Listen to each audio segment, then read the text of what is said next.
Maraming turista ang sasalubungin ng bagong taon sa Baguio City. Inabangan doon siyempre ang fireworks display.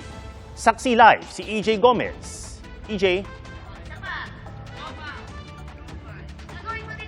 Atong wala nang 2 oras ay 2025 na dito sa Baguio City. Partikular dito sa Melvin Jones sa Burnham Park. Marami na sa ating mga kapuso ang nakatambay kung saan dito nga may ginaganap na isang concert. Ito mga kapuso natin nakaabang na para sa gaganapin na fireworks display at syempre sa New Year countdown dito sa City of Pines. Bago pa man ang bisperas ng bagong taon, sinulit na raw ng mga bisita sa Baguio City ang mga natitirang oras para pasyalan ang mga ipinagmamalaking travel destinations ng syudad. Galing pa raw sa Nueva Ecija ang pamilya Avellino na unang beses magdiriwang ng New Year's Eve sa summer capital of the Philippines. Sa unang araw daw nila, enjoy ang buong pamilya. Nakaka-enjoy. Maraming mga bata. First time namin mag-New Year dito. Malamig. Saka dito namin gustong mag-New Year.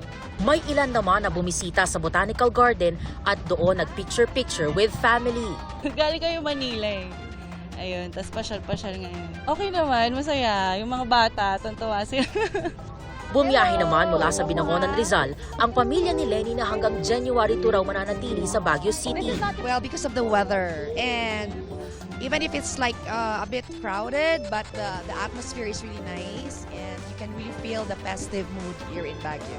Para naman sa residente ng Baguio na si Manny, paulit-ulit man daw ang taunang pagsalubong nila sa bagong taon, hinding-hindi raw sila magsasawa. Okay na raw para sa kanyang mga chikiting ang simpleng rides sa Burnham Park.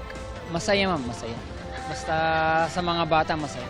Ay dito sa Baguio ma'am, yung yung klima niya, yun ang dinadagsa ng mga turista dito. Ang Baguio City LGU may pa-DJ party para sa mga bisita na nagsimula kaninang alas 6 ng gabi sa Rose Garden sa Burnham Park.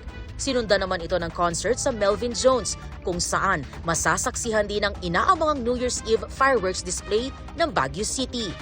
Ayon sa Baguio City LGU, inaasahan na mas marami ang year-end tourist arrivals ngayong 2024. Handang-handa yung pulis natin sa Baguio City na i-maintain yung peace and order, yung mga bawal sa selebrasyon ng bagong taon.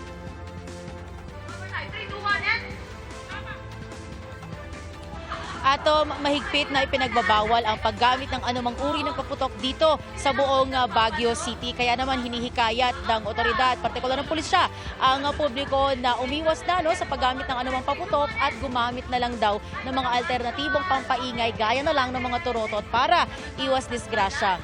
Sa mga oras na ito, nasa 16 degrees Celsius naman ang temperatura rito sa summer capital of the Philippines. Mula rito sa Baguio City, para sa GMA Integrated News, EJ Gomez, ang inyong saksi. Mga kapuso, maging una sa saksi. Mag-subscribe sa GMA Integrated News sa YouTube para sa iba't ibang balita.